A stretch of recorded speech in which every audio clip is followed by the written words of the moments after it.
Now as I was young and easy under the apple boughs about the lilting house, and happy as the grass was green, the night above the dingle starry, time let me hail and climb, golden in the heydays of his eyes.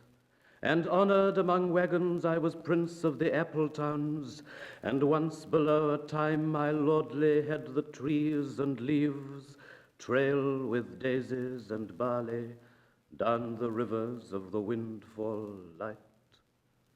And as I was green and carefree, famous among the barns about the happy yard, and singing as the farm was home, in the sun that is young once only, time let me play and be golden in the mercy of his means.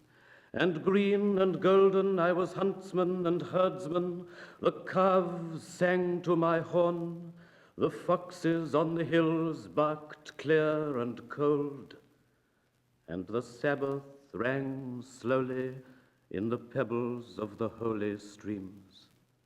All the sun long it was running, it was lovely, the hay fields high as the house, the tunes from the chimneys.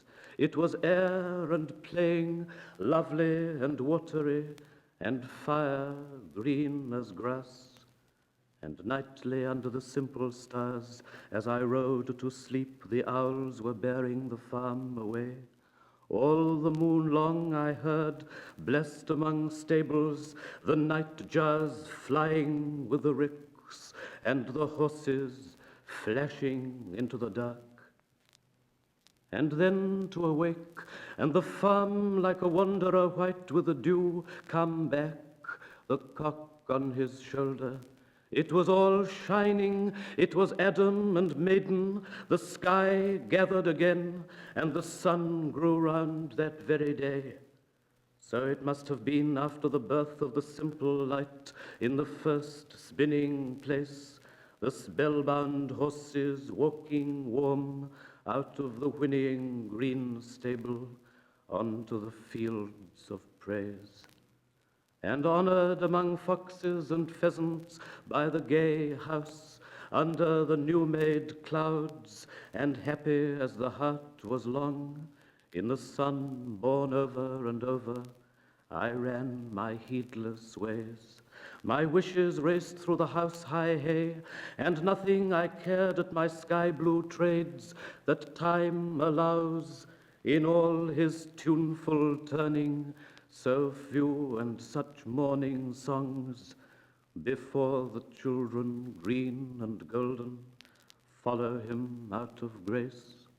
Nothing I cared in the lamb-white days that time would take me up to the swallow-thronged loft by the shadow of my hand in the moon that is always rising, nor that riding to sleep I should hear him fly with the high fields and wake to the farm forever fled from the childless land.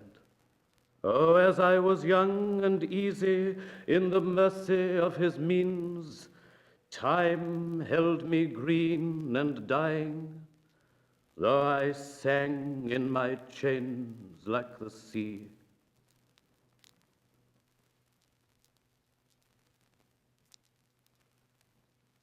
One Christmas was so much like the other in those years around the Seatown corner now, out of all sound except the distant speaking of the voices I sometimes hear a moment before sleep, that I can never remember whether it snowed for 6 days and 6 nights when I was 12, or whether it snowed for 12 days and 12 nights when I was 6.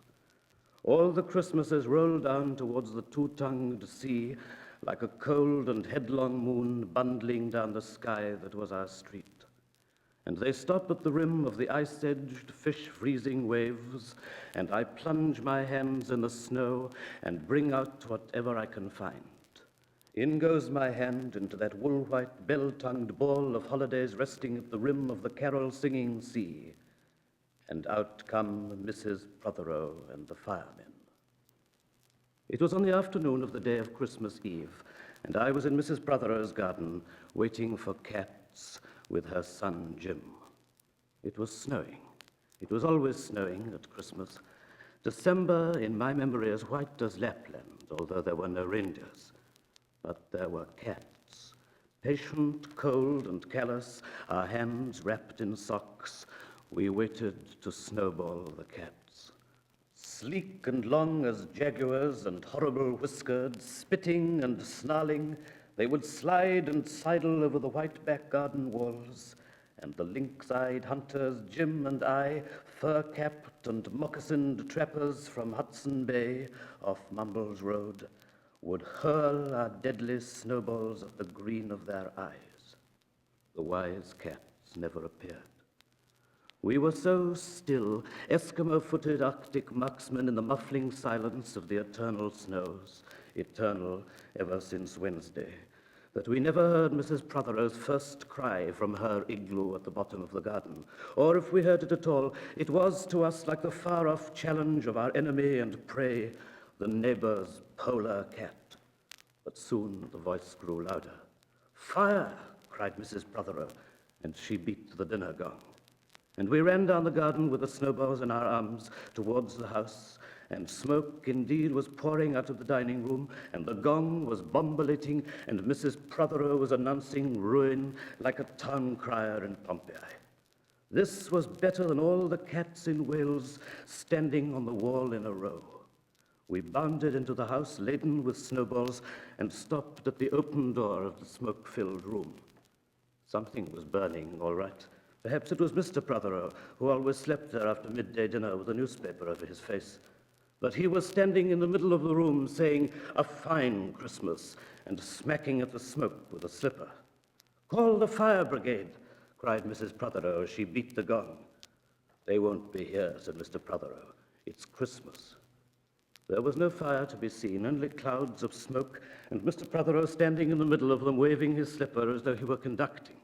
"Do something," he said, and we threw all our snowballs into the smoke. I think we missed Mr. Prothero, and ran out of the house to the telephone box. "Let's call the police as well," Jim said, "and the ambulance. And Ernie Jenkins, he likes fires." But we only called the fire brigade. And soon the fire engine came, and 3 tall men in helmets brought a hose into the house, and Mr. Prothero got out just in time before they turned it on. Nobody could have had a noisier Christmas Eve. And when the firemen turned off the hose and were standing in the wet, smoky room, Jim's aunt, Miss Prothero, came downstairs and peered in at them. Jim and I waited very quietly to hear what she would say to them. She said the right thing, always. She looked at the 3 tall firemen in their shining helmets, standing among the smoke and cinders and dissolving snowballs, and she said, "Would you like anything to read?" Years and years ago, when I was a boy, when there were wolves in Wales and birds the color of red flannel petticoats whisked past the harp-shaped hills, when we sang and wallowed all night and day in caves that smelt like Sunday afternoons, in damp front farmhouse parlors, and we chased with the jawbones of deacons the English and the bears. Before the motor car, before the wheel, before the Duchess-faced horse, when we rode the daft and happy hills bareback, it snowed and it snowed. But here a small boy says, "It snowed last year, too. I made a snowman, and my brother knocked it down, and I knocked my brother down, and then we had tea." But that was not the same snow, I say. Our snow was not only shaken from whitewashed buckets down the sky. It came shoreling out of the ground and swam and drifted out of the arms and hands and bodies of the trees. Snow grew overnight on the roofs of the houses like a pure and grandfather moss, minutely ivied the walls, and settled on the postman opening the gate like a dumb, numb thunderstorm of white, torn Christmas cards. Were there postmen then, too? With sprinkling eyes and wind-cherried noses, on spread frozen feet, they crunched up to the doors and mittened on them manfully. But all that the children could hear was a ringing of bells. You mean that the postman went rat-a-tat-tat and the doors rang? I mean that the bells that the children could hear were inside them. I only hear thunder sometimes, never bells. There were church bells, too. Inside them? No, no, no, in the bat-black, snow-white belfries tugged by bishops and storks. And they rang their tidings over the bandaged town, over the frozen foam of the powder and ice cream hills, over the crackling sea. It seemed that all the churches boomed for joy under my window, and the weathercocks crew for Christmas on our fence. Get back to the postman. They were just ordinary postmen, fond of walking and dogs and Christmas and the snow. They knocked on the doors with blue knuckles. Ours has got a black knocker. And then they stood on the white welcome mat in the little drifted porches and huffed and puffed, making ghosts with their breath, and jogged from foot to foot like small boys wanting to go out. And then the presents, and then the presents after the Christmas box. And the cold postman with a rose on his button nose tingled down the tea-tray slithered run of the chilly, glinting hill. He went in his ice-bound boots like a man on fishmonger's slabs. He wagged his bag like a frozen camel's hump, dizzily turned the corner on one foot, and by God, he was gone. Get back to the presents. There were the useful presents, engulfing mufflers of the old coach days, and mittens made for giant sloths, zebra scarves of a substance like silky gum that could be tug-o-war down to the galoshes, blinding tam-o'-shanters like patchwork tea cozies, and bunny-suited busbies and balaclavas for victims of head-shrinking tribes.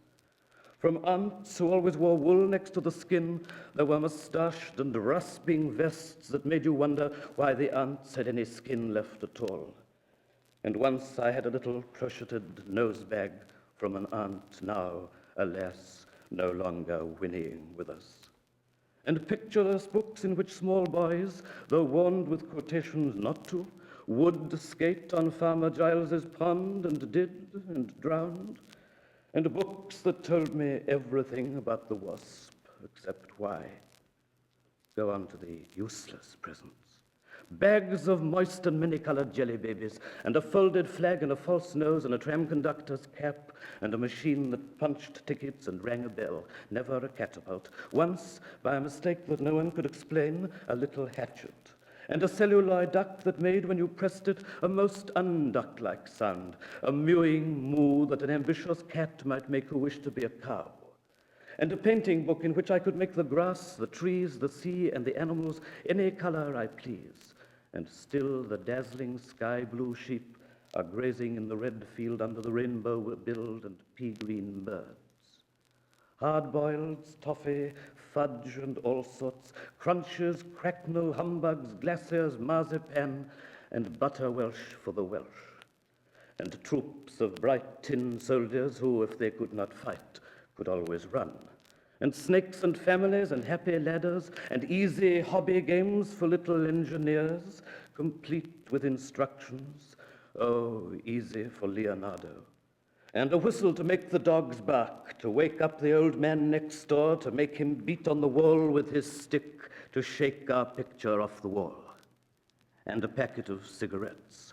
You put one in your mouth, and you stood at the corner of the street, and you waited for hours in vain for an old lady to scold you for smoking a cigarette, and then, with a smirk, you ate it. And then it was breakfast under the balloons. Were there uncles like in our house? There are always uncles at Christmas, the same uncles. And on Christmas mornings, with dog-disturbing whistle and sugar fags, I would scour the swathed town for the news of the little world, and find always a dead bird by the post office or the white, deserted swings. Perhaps a robin, all but one of his fires out. Men and women wading, scooping back from chapel with taproom noses and wind-busked cheeks, all albinos, huddled their stiff black jarring feathers against the irreligious snow. Mistletoe hung from the gas brackets in all the front parlors.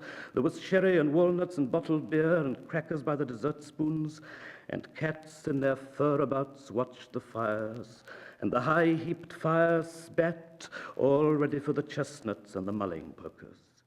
Some few large men sat in the front parlors without their collars, uncles almost certainly, trying their new cigars, holding them out judiciously at arm's length, returning them to their mouths, coughing, then holding them out again as though waiting for the explosion. And some few small aunts, not wanted in the kitchen, nor anywhere else for that matter, sat on the very edges of their chairs, poised and brittle, afraid to break like faded cups and saucers. Not many those mornings trod the piling streets. An old man, always fawn-bowlered, yellow-gloved, and at this time of year with spats of snow, would take his constitutional to the white bowling green and back as he would take it wet or fire or on Christmas Day or Doomsday.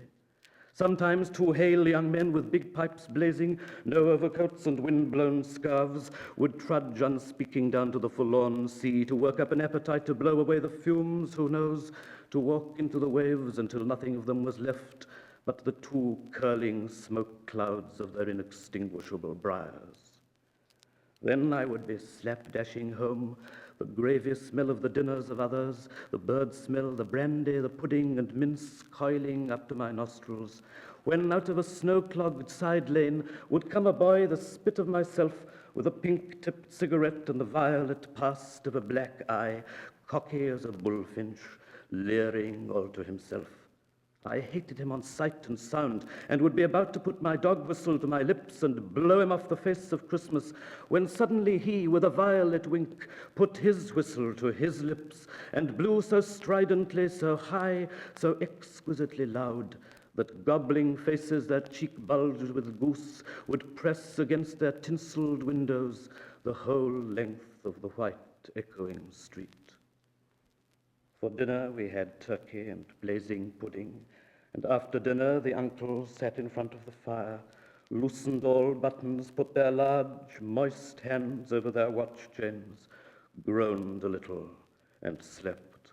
Mothers, aunts, and sisters scuttled to and fro, bearing tureens. Aunt Bessie, who had already been frightened twice by a clockwork mouse, whimpered at the sideboard and had some elderberry wine. The dog was sick. Auntie Dursey had to have 3 aspirins, but Auntie Hannah, who liked port, stood in the middle of the snowbound backyard, singing like a big-bosomed thrush. I would blow up balloons to see how big they would blow up to, and then when they burst, which they all did, the uncles jumped and rumbled. In the rich and heavy afternoon, the uncles breathing like dolphins and the snow descending, I would sit among festoons and Chinese lanterns and nibble dates and try to make a model man-of-war following the instructions for little engineers and produce what might be mistaken for a sea-going tramcar. Or I would go out, my bright new boots squeaking into the white world onto the seaward hill to call on Jim and Dan and Jack and to pad through the still streets, leaving huge, deep footprints on the hidden pavements.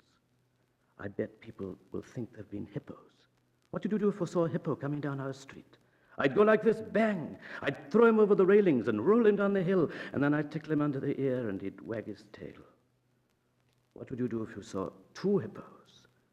Iron-flanked and bellowing he-hippos clanked and battered through the scudding snow towards us as we passed Mr. Daniel's house.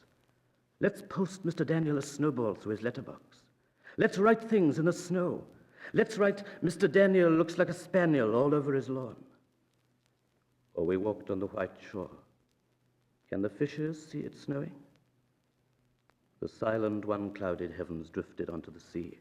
Now we were snow-blind travelers lost on the north hills, and vast dew-lapped dogs with flasks round their necks ambled and shambled up to us, baying Excelsior. We returned home through the poor streets, wherein their few children fumbled with bare red fingers in the wheel-rutted snow, and cat-called after us, their voices fading away as we trudged uphill into the cries of the dock birds and the hooting of ships out in the whirling bay. And then at tea, the recovered uncles would be jolly, and the ice cake loomed in the center of the table like a marble grave. Auntie Hannah laced her tea with rum, because it was only once a year. Bring out the tall tales now that we told by the fire as the gaslight bubbled like a diver. Ghosts wooed like owls in the long nights when I dared not look over my shoulder. Animals lurked in the cubbyhole under the stairs where the gas meter ticked. And I remember that we went singing carols once, when there wasn't the shaving of a moon to light the flying streets. At the end of a long road was a drive that led to a large house.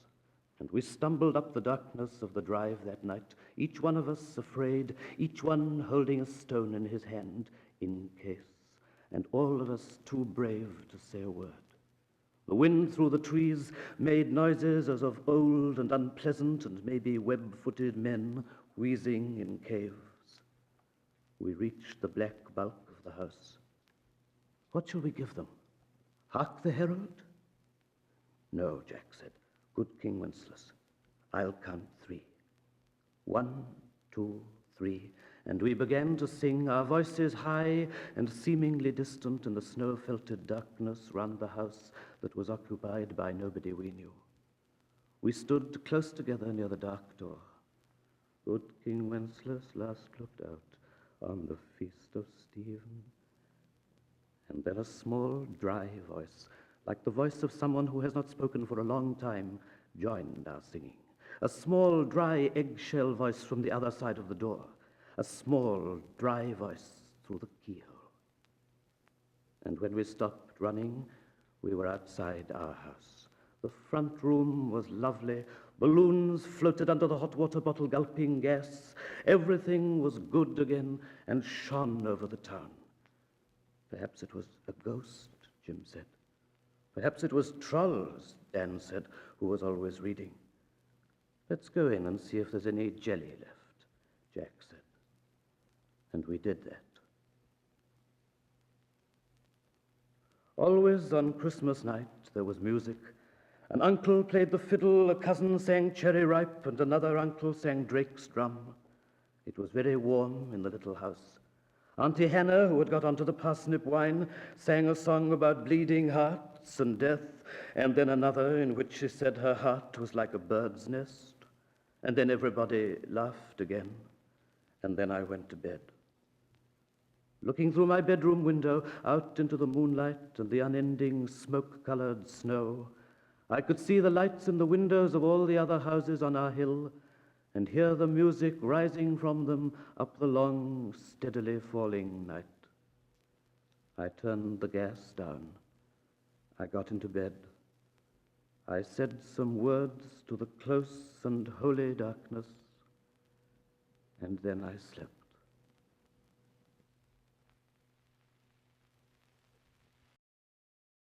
Do not go gentle into that good night. Old age should burn and rave at close of day. Rage, rage against the dying of the light. Though wise men at their end know dark is right, because their words had forked no lightning, they do not go gentle into that good night.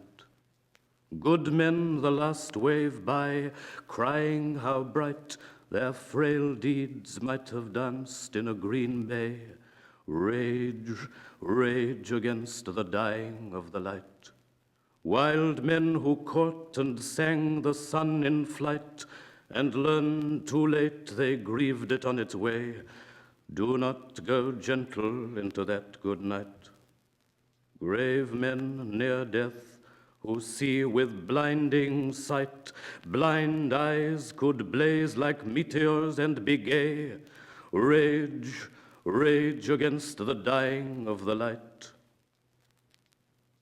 And you, my father, there on the sad height, curse, bless me now with your fierce tears, I pray.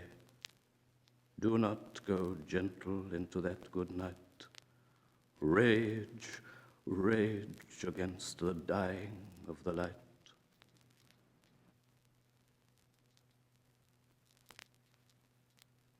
Through throats where many rivers meet, the curlews cry, under the conceiving moon on the high chalk hill.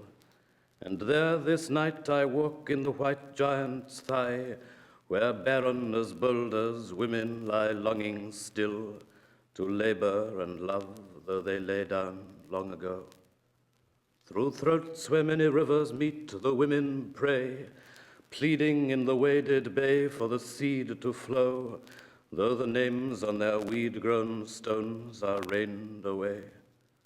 And alone in the night's eternal curving act, they yearn with tongues of curlews for the unconceived and immemorial sons of the cudgeling hacked hill, who once in goose-skin winter loved all ice-leaved in the Cotta's lanes, or twined in the ox-roasting sun, in the wains tunned so high that the wisps of the hay clung to the pitching clouds, or gay with anyone young as they in the after-milking moonlight lay under the lighted shapes of faith and their moonshade petticoats galed high, or shy with the rough riding boys.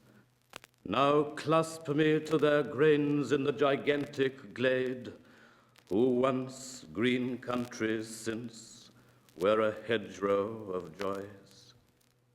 Time by, their dust was flesh the swineherd rooted sly, flared in the reek of the wiving sty with the rushlight of his thighs, spread eagle to the dunghill sky.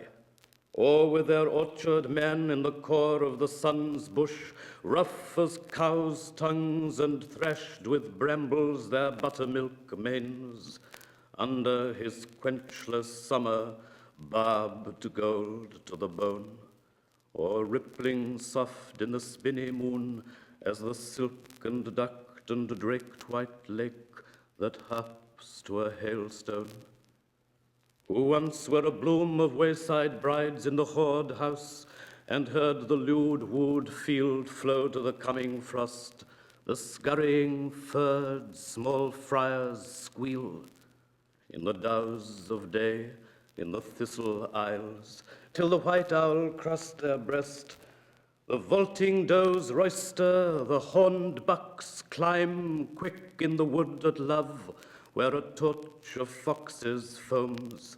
All birds and beasts of the linked night uproar and chime, and the mole snout blunt under his pilgrimage of domes. Or butterfat goose-girls bounced in a gambo bed, their breasts full of honey, under their gander king trounced by his wings in the hissing shippen. Long dead and gone that barley dark, where their clogs danced in the spring, and their firefly hairpins flew, and the ricks ran round, but nothing bore. No mouthing babe to the veined hives hugged, and barren and bare on Mother Goose's ground, they with a simple jacks were a boulder of wives. Now curlew cry me down to kiss the mouths of their dust. The dust of their kettles and clocks swings to and fro, where the hay rides now, or the bracken kitchens rust, as the arc of the billhooks that flashed the hedges low, and cut the birds' boughs that the minstrel sap ran red. They from houses where the harvest boughs hold me hard, who heard the tall bell sail down the Sundays of the dead, and the rain ring out its tongues on the faded yard. Teach me the love that is evergreen after the fall-leaved grave, after beloved on the grass-gulfed crosses scrubbed off by the sun, and daughters no longer grieved, save by their long desirers in the fox-cubbed streets, or hungering in the crumbled wood. To these hail dead and deathless do the women of the hill love forever meridian through the Cotta's trees, and the daughters of darkness flame like fox-fires still.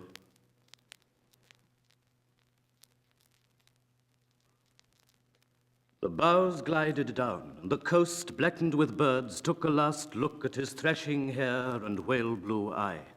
The trodden town rang its cobbles for luck. Then goodbye to the fisherman boat with its anchor free and fast as a bird hooking over the sea, high and dry by the top of the mast, whispered the affectionate sand and the bulwarks of the dazzled quay. For my sake sail and never look back, said the looking land. Sails drank the wind, and white as milk he sped into the drinking dark.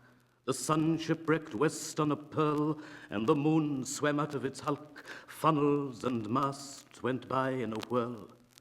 Goodbye to the man on the sea-legged deck, to the gold gut that sings on his reel, to the bait that stalked out of the sack. For we saw him throw to the swift flood a girl alive with his hooks through her lips.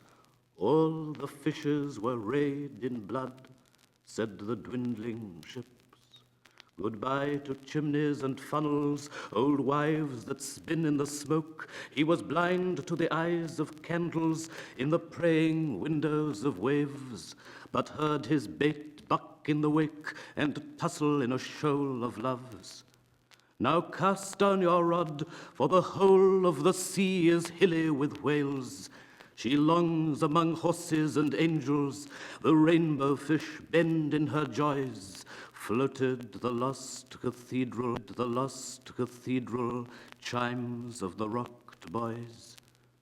Where the anchor rode like a gull, miles over the moonstruck boat, a squall of birds bellowed and fell, a cloud blew the rain from its throat. He saw the storm smoke out to kill, with fuming bows and ram of ice, fire on starlight rake Jesu's stream. And nothing shone on the water's face but the oil and bubble of the moon. Plunging and piercing in his course, the lured fish under the foam witnessed with a kiss. Whales in the wake like capes and alps quaked the sick sea and snouted deep. Deep the great bushed bait with raining lips slipped the fins of those humpbacked tons and fled their love in a weaving dip. Oh, Jericho was falling in their lungs. She nipped and dived in the nick of love, spun on a spout like a long-legged ball, till every beast blared down in a swerve, till every turtle crushed from his shell, till every bone in the scuttled grave rose and crowed and fell. Good luck to the hand on the rod, there is thunder under its thumbs. Gold gut is a lightning thread, his fiery reel sings off its flames. The whirled boat in the burn of his blood is crying from nets to knives. Oh, the shearwater birds and their boat-sized brood, oh, the bulls of Biscay and their calves, are making under the green-laid veil the long-legged beautiful bait their wives. Break the black news and paint on a sail huge weddings in the waves. Over the wakeward flashing spray, over the gardens of the floor, clash out the mounting dolphin's day. My mast is a bell spire. Strike and smooth for my decks are drums. Sing through the water-spoken prow, the octopus walking into her limbs, the polar eagle with his tread of snow. From salt-lipped beak to the kick of the stern, sing how the seal has kissed her dead. The long-laid minute's bride drifts on, old in her cruel bed. Over the graveyard in the water, mountains and galleries beneath, nightingale and hyena rejoicing for their drifting death, sing and howl through sand and anemone, valley and Sahara in a shell. Oh, all the wanting flesh his enemy, thrown to the sea in the shell of a girl, is old as water and plain as an eel. Always goodbye to the long-legged bread scattered in the paths of his heels, for the salty birds fluttered and fed, and the tall grains foamed in their bills. Always goodbye to the fires of the face, for the crab-backed dead on the seabed rose and scuttled over her eyes. The blind, clawed stare is cold as sleet. The tempter under the eyelid, who shows to the selves asleep mast-high moon-white women naked, walking in wishes and lovely for shame, is dumb and gone with his flame of brides. Susanna's drowned in the bearded stream, and no one stirs at Sheba's side but the hungry kings of the tides. Sin, who had a woman's shape, sleep still silence blows on a cloud, and all the lifted waters walk and leap. Lucifer, that bird's dropping out of the sides of the north, has melted away and is always lost in her vaulted breath. Venus lies starstruck in her wound, and the sensual ruins make seasons over the liquid world, white springs in the dark. Always goodbye, cry the voices through the shell. Goodbye always, for the flesh is cast, and the fisherman winds his reel with no more desire than a ghost. Always good luck, praise the fin in the feather bird after dark, and the laughing fish as the sails drank up the hail of thunder, and the long-tailed lightning lit his catch. The boat swims into the 6-year weather. A wind throws a shadow and it freezes fast. See what the gold gut drags from under mountains and galleries to the crest. See what clings to hair and skull as the boat skims on with drinking wings. The statues of great rain stand still, and the flakes fall like hills. Sing and strike his heavy haul, toppling up the boat side in a snow of light. His decks are drenched with miracles. Oh, miracle of fishes, the long dead bite. Out of the urn, the size of a man, out of the room, the weight of his trouble, out of the house that holds a town in the continent of a fossil, one by one in dust and shawl, dry as echoes and insect-faced, his fathers cling to the hand of the girl, and the dead hand leads the past, leads them as children and as heir onto the blindly tossing tops. The centuries throw back their hair, and the old men sing from newborn lips. Time is bearing another son. Kill time, she turns in her pain. The oak is felled in the acorn, and the hawk in the egg kills the wren. He who blew the great fire in and died on a hiss of flames, or walked on the earth in the evening, counting the denials of the grains, clings to her drifting hair and climbs. And he who taught their lips to sing weeps like the risen sun among the liquid choirs of his tribes. The rod bends low, divining land, and through the sundered water crawls a garden holding to her hand, with birds and animals, with men and women and waterfalls, trees cool and dry in the whirlpool of ships. And stunned and still on the green laid vale, sand with legends in its virgin laps, and prophets loud on the burned dunes. Insects and valleys hold her thighs hard. Times and places grip her breastbone. She is breaking with seasons and clouds. Round her trailed wrist, fresh water weaves, with moving fish and rounded stones. Up and down the greater waves, a separate river breathes and runs. Strike and sing his catch of fields, for the surge is sown with barley. The cattle graze on the covered foam. The hills have footed the waves away.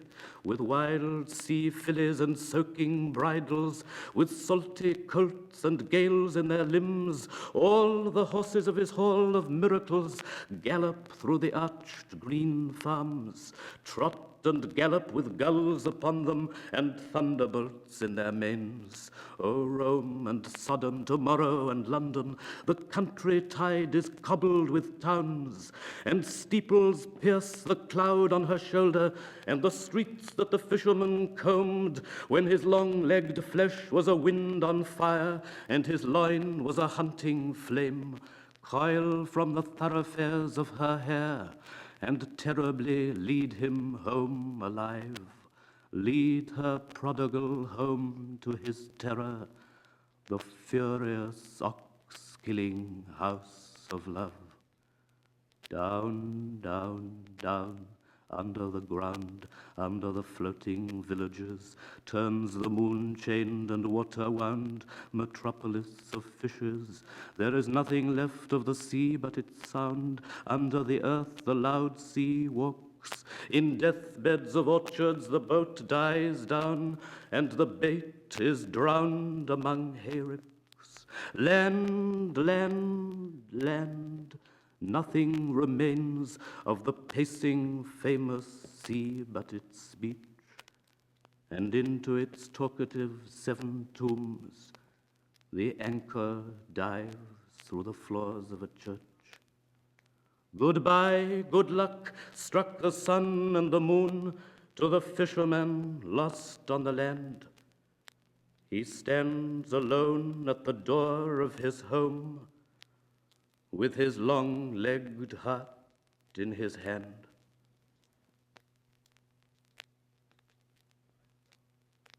Myselves the grievers grieve, among the street burned to tireless death, a child of a few hours with its kneading mouth charred on the black breast of the grave the mother dug, and its arms full of fires. Begin with singing, sing, darkness kindled back into beginning when the court tongue nodded blind. A star was broken into the centuries of the child. Myselves grieve now, and miracles cannot atone.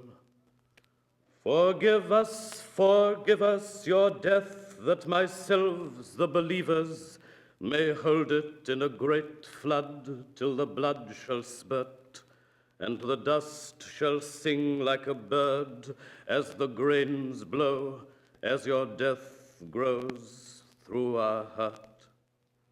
Crying your dying cry, child beyond cockcrow, by the fire-dwarfed street we chant the flying sea in the body bereft. Love is the last light spoken, O seed of sons in the loin of the black husk left. I know not whether Adam or Eve, the adorned holy bullock, or the white ewe lamb, or the chosen virgin laid in her snow on the altar of London, was the first to die in the cinder of the little skull. O bride and bridegroom, O Adam and Eve together, lying in the lull under the sad breast of the headstone, white as the skeleton of the Garden of Eden. I know the legend of Adam and Eve is never for a second silent in my service over the dead infants, over the one child who was priest and servants, word, singers, and tongue in the cinder of the little skull, who was the serpent's nightfall and the fruit like a sun, man and a woman undone, beginning crumbled back to darkness, bare as the nurseries of the garden of wilderness.